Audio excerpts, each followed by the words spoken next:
Coming up on Focal Point, a high school senior is making a difference. Have you ever wondered if the Easter Bunny has any help? And find out what to expect for the upcoming April 8th eclipse. And shout out to the Focal Point News. I love y'all. Waka Flocka, the whole Brit squad. All of that, the weather, and sports. Focal Point starts right now. I'm Taylor Jackson. And I'm Karina Prieto. It is March 29th, and we have just about everything for you today. News, weather, sports, music, and how us Spartans are gearing up for the final weeks of the semester. The end of the semester always seems like a race to the finish line. Who will win by a nose? It may be Focal Point's very own Miles Oates, who's live at the MSU Pavilion.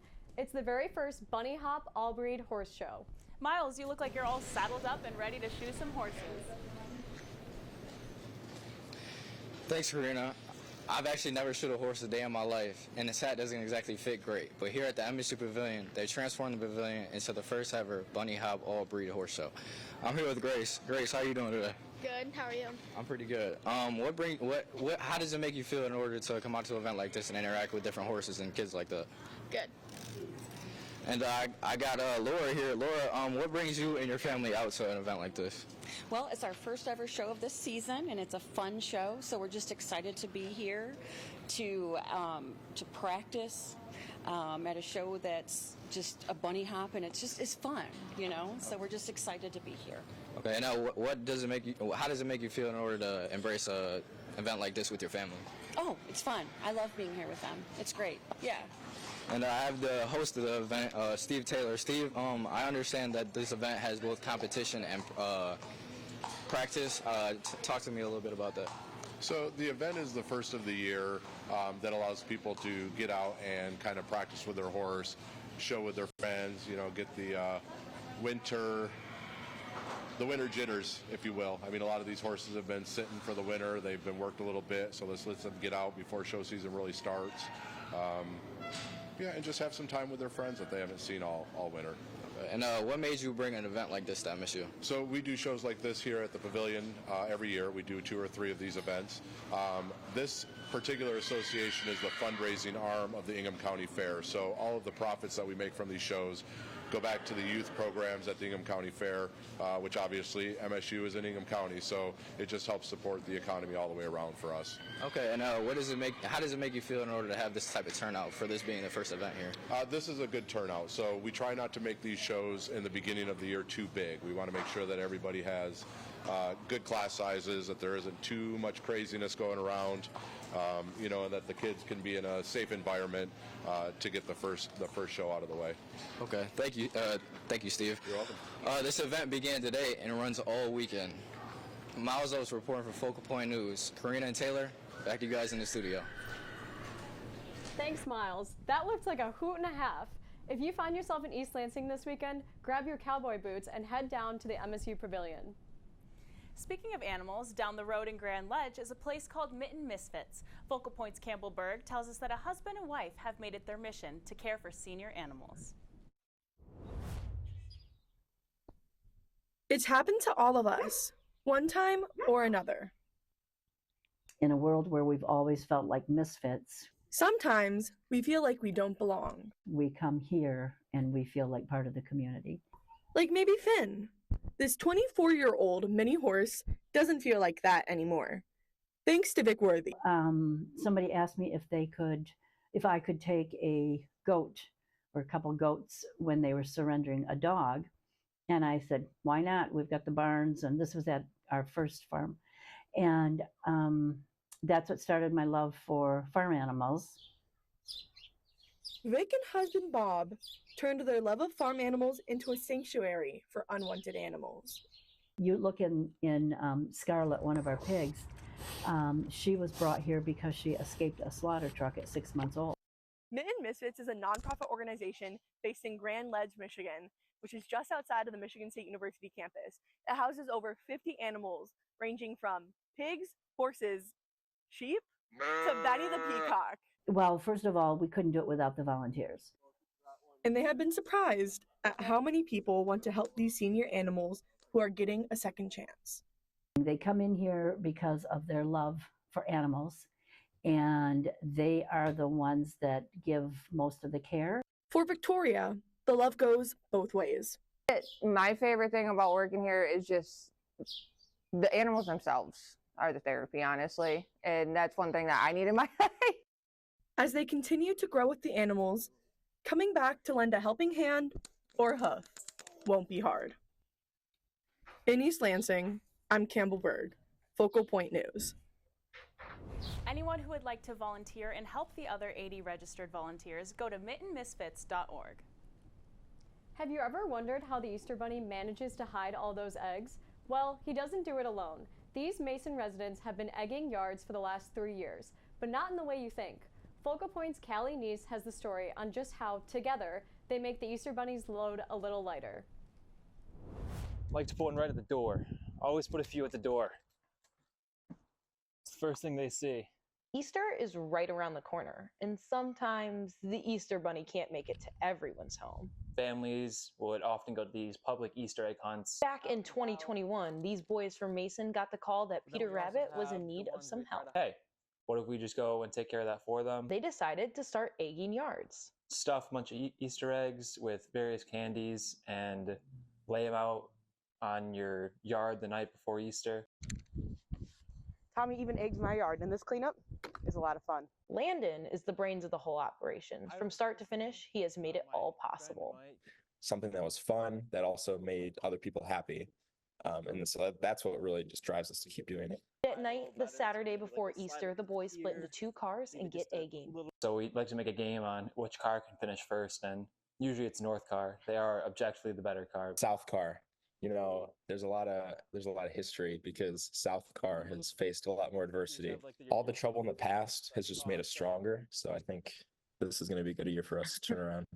They cover all around the mid-Michigan area. Okemos has that, and then we have our South Car, which is your Eaton Rapids, your Mason, your Leslie and Dansville. But it's not about them. It's about the families they help. That's one of the greatest things is we'll get texts and videos the morning of kids walking outside and being so excited to see the eggs in the yard and parents just saying thank you so much. But it's not just fun for the kiddos. The boys enjoy it too. Do something fun as a friend group that would also help a lot of people around the community. If you want Tommy or Landon to egg your yard, you can find them at eggmyyardlansing.com. In Mason, Callie Neese, Focal Point News.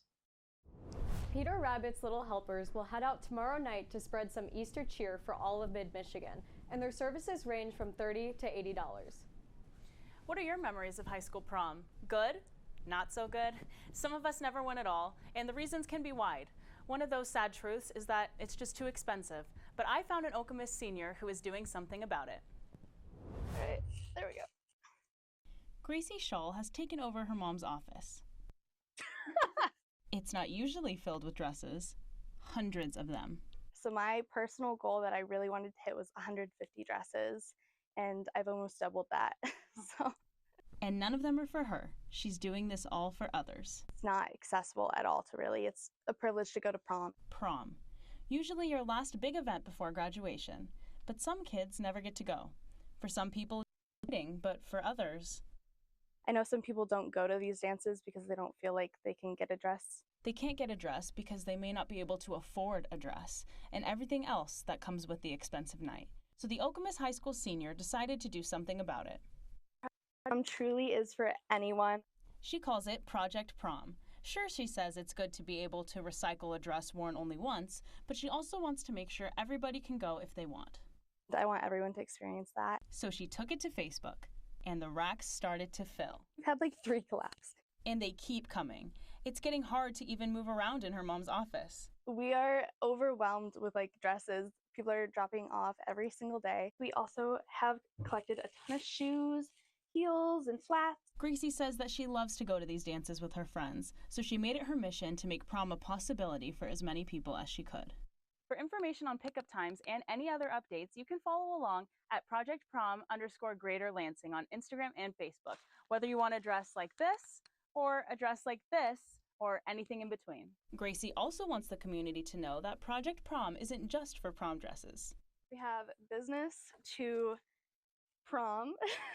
Pickup dates start in April, so be sure to stop by Spring Forest Counseling and Wellness, Gracie's temporary dress shop, to pick one up yourself. Well, I hope people come and get dresses as much as they drop them off. In Okemos, I hope they find their dream dress. Karina Ghetto, Focal Point News. Now, how amazing is that? If you're looking for a prom dress or business clothes, you can stop by Spring Forest Counseling on April 14th, 27th, and 28th. Gracie tells me that everything will be laid out by size and style to make your free shopping easy. Coming up after the break, we have weather. Karina, where did those warm temperatures go? Well, I'm not a meteorologist, but I can forecast that it is going to get very dark in the middle of the day on April 8th for a few minutes. That story is coming up. Stay right here. We'll be right back.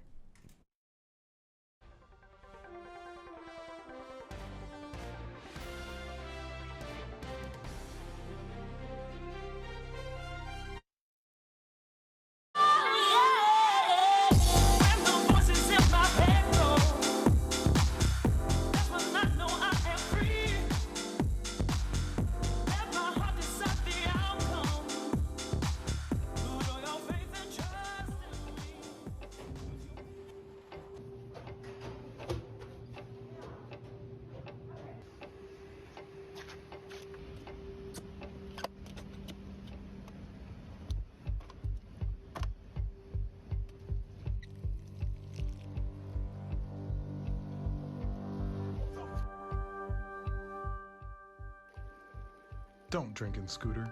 There's a safer way home.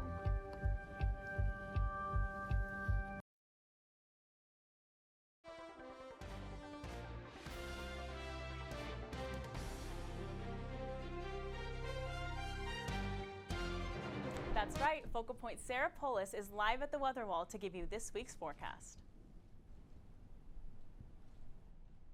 Well, spring has sprung and we are due for a rainy Easter weekend here in Michigan. But first, let's check our national. Over in sunny Southwest, they've got temperatures in the low 60s and high 50s with a high of 83 degrees in Phoenix. And then over here in Salt Lake City, it's looking at a solid 53 degrees. The east side is on a bit of an upswing with temperatures around 57 degrees in New York. Taking a look closer to home, here in the Midwest, we may want to wear some tights with our dresses to brunch this Sunday.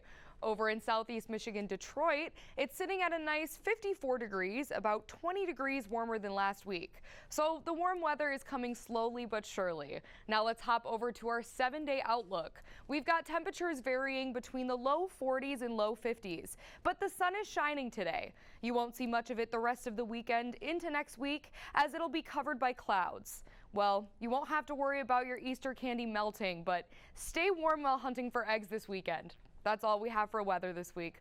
Back to you, Karina and Taylor. Thanks, Sarah. I don't know about you, Karina, but I prefer rain over snow any day. Oh, I completely agree. As a California native, I find driving in the snow hard, existing in the snow is very hard, so I will take rain all the way any day. Yeah, and hopefully those clouds don't dim the skies, and only the moon will. Yes, we are in for a stellar event on April 8th. Sydney Kenzer tells us not to miss it since we will not see another total eclipse in our lifetime.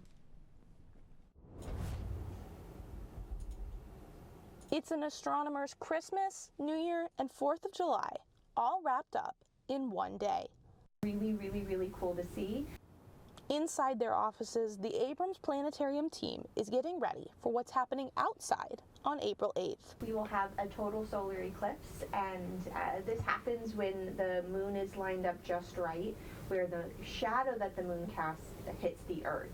And so as the Earth rotates and the moon moves, that shadow will move across the Earth. Actually, if you want to be in the path of the total solar eclipse, Planetarium Director Shannon Schmoll says you'll have to land somewhere south of Detroit. So the path of totality is that path of the umbra, the dark part. And so most of Michigan, except for like the tiniest corner of Monroe County, is not in the path. And so we're in that penumbra, which would be seen as a partial. But here in East Lansing, Schmoll says the eclipse will still be impressive. So from our perspective, the moon will move across the sun, and then there'll be a maximum eclipse where there's still a sliver of the sun peeking out, and that's about 97% of the sun is covered. If you plan on traveling to the Path of Totality, be prepared for busy roads and even sold-out hotel rooms.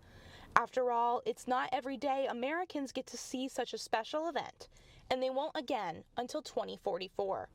And don't worry if you blink. You won't miss it. From start to finish, as the moon starts to cover the sun and when it finally no longer covers any of the sun, is about 2.5 hours. So just make sure that throughout that time you get to go outside and look up and see this progress and how it changes. Try to get out there between about 3 and 3:15 during that maximum eclipse to see that little tiny sliver that's left, and just enjoy it. In East Lansing, Sydney Kenzer, Focal Point News. If you want to watch the solar eclipse, those eclipse glasses are essential, and you can buy them at Abrams Planetarium here on campus. There's more to the Abrams Planetarium than people might think. Solar systems and stars might not be the only thing you'll find when you make a visit. Focal Point's Jess Gothier stopped by and explored what's happening under the stars. People all over the globe collect things, and sometimes even under the same roof. This is my work collection. In this case, it's a desk full of Donatellos, her favorite Ninja Turtle. I've been collecting Donatello things for a while. Maybe she collects them because each has a special meaning. Some of it is once you collect it a couple of times, everyone just keeps giving things to you, and then you become known as that person. We all collect things for different reasons. Meet John French. All right, well, this is the Moist Towelette Museum, and I've been collecting moist towelettes for several decades, I guess. John's moist towelette collection has gotten some press over the years, and was even featured as one of America's 4 strangest museums. People collect because something is history. It's not necessarily pretty, but they like the history behind it. Dave Ruppel collects coins and jewelry. His collection is constantly changing, since he buys and sells a lot of it. We don't have to look far to find collections. In fact, Shannon's turtles and John's towelettes are mere steps away from each other at the Abrams Planetarium building on the Michigan State campus. We are all collectors, and maybe we're collecting meaning more than the actual towelette or coin or Ninja Turtle. At the Abrams Planetarium, I'm Jessica Gothier, Focal Point News. Wow, can you believe all of those collections? I know, I would never think to collect things like that, but I think it's so cool. Speaking of collecting cool things, some of Michigan State's teams collected wins this past week. Our sports expert, Isley Herschel, is live in the newsroom with all the deets. Isley? Yeah, thanks guys. The Spartans did collect some wins, but more importantly, they collected championships. 2 Big Ten championships for the first time in both of the program's histories. It was a historic weekend in East Lansing, and we'll start it just down the road in Munn Ice Arena. The Michigan State hockey team hosted the Big Ten championship against who else but the Michigan Wolverines. MSU had got the better of Michigan the last 3 games, but this season the Wolverines took the momentum early with Frank Nazer goal in the first minute. He had 2 goals on the day, also with 2 goals Tanner Kelly in green and white, which included a goal with 0.7 seconds left in the second period to go up 1 and make it 4-3. Nazer's second goal was the only goal of the third period, sending the championship into overtime. 8 minutes in, Michigan State defenseman Patrick Geary scored the game-winning goal all the way from the blue line, and the Spartans have won their first Big Ten regular season and tournament championship this year. They secured a #1 seed in the NCAA tournament and play today at 5 p.m. Both them and Michigan drew the Maryland Heights side of the bracket and could play each other in the regional finals. Gymnastics also hosted the conference in Jenison Saturday and won their first Big Ten championship with a team score of 197.6. Junior Skyla Schulte won the individual all-around title, the first Spartan to do so. They will go to Gainesville, Florida for their NCAA tournament meet and look to advance to the championship. The MSU men's basketball team took on North Carolina in the round of 32 of the NCAA tournament on Saturday. It felt like a Tar Heel home game in Charlotte, but the Spartans silenced the crowd, going up by 12 early on. North Carolina then caught fire, going on a 23-3 run to the end of the first half and never looked back. The Spartans lost 85-69, ending their 2024 tournament run. It definitely didn't help that the Spectrum Center was 97% North Carolina fans, just like Tom Izzo predicted before the game. But a very special group of MSU alums made sure, as they always do, that there would be green and white in the Queen City. Focal Point's Ethan Hunter was in Charlotte to tell their story. These neon signs are well known on the streets of East Lansing. Game day or not, Spartans pack into downtown bars to be with other Spartans.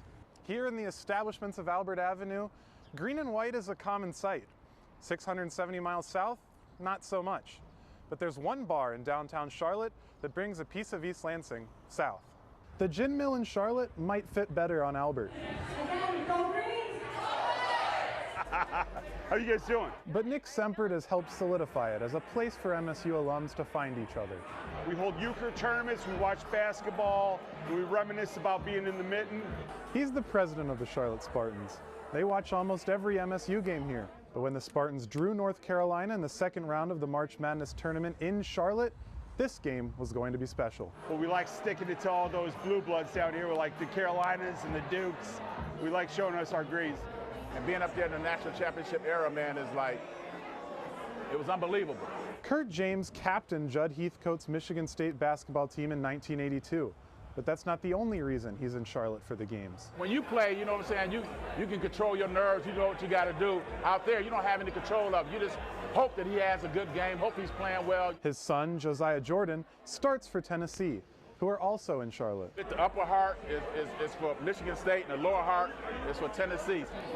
As a current MSU senior, Aiden Hoskow may not remember the Judd Heathcote era, but he found the mill on his trip to see his last Tom Izzo tournament run as a student. Coming here before the game on Thursday, it just felt like home, you know? It's just, you know, it felt like we got, you know, our people are here, and whenever we got our fans here, we got a shot. The MSU-UNC game promised to be a home game for the Tar Heels, but the Spartans on Tryon Street, not Albert Ave, couldn't be happier.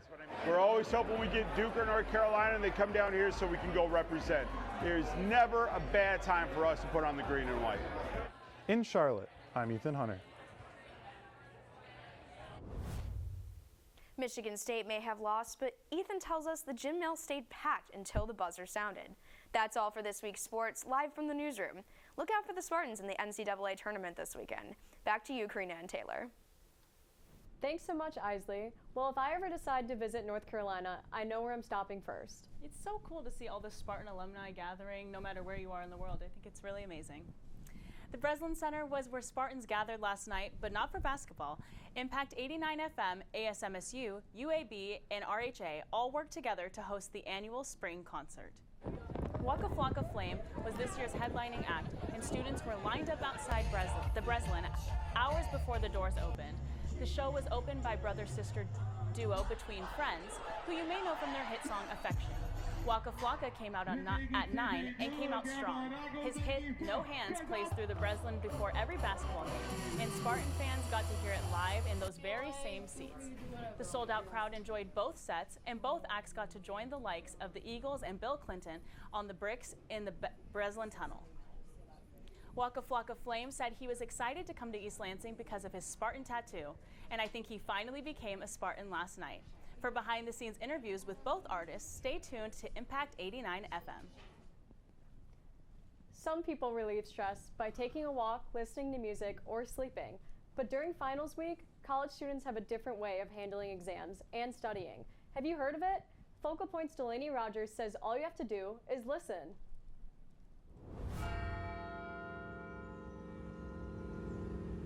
As the semester comes to an end and the stress is high, And also finals week has been stressful. you may feel it in your bones. Finals week is just kind of when everything obviously is wrapping up. But it may rattle in your ears too.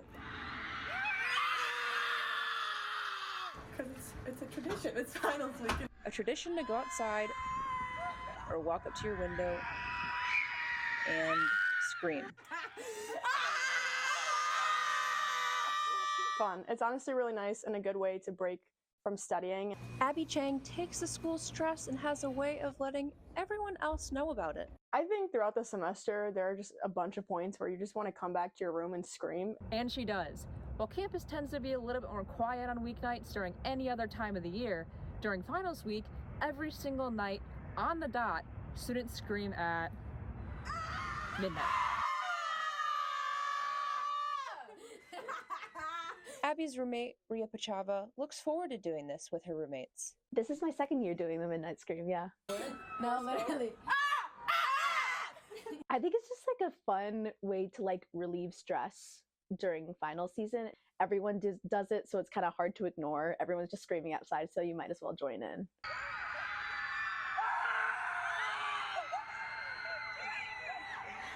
No idea who lives below us, and it's just kind of this like camaraderie between all the students of like, we're all in this together, we're gonna get through. Hi guys! Hi! Hi! Go scream, it's fun. Sleep tight.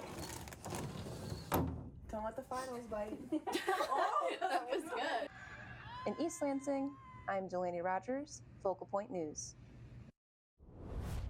I now know not to be alarmed if I hear screaming on campus while I'm up late studying, and I might just have to join in too. Thanks for joining us for this week's episode of Focal Point News. As the school year is coming to an end, today marks the last newscast until the fall.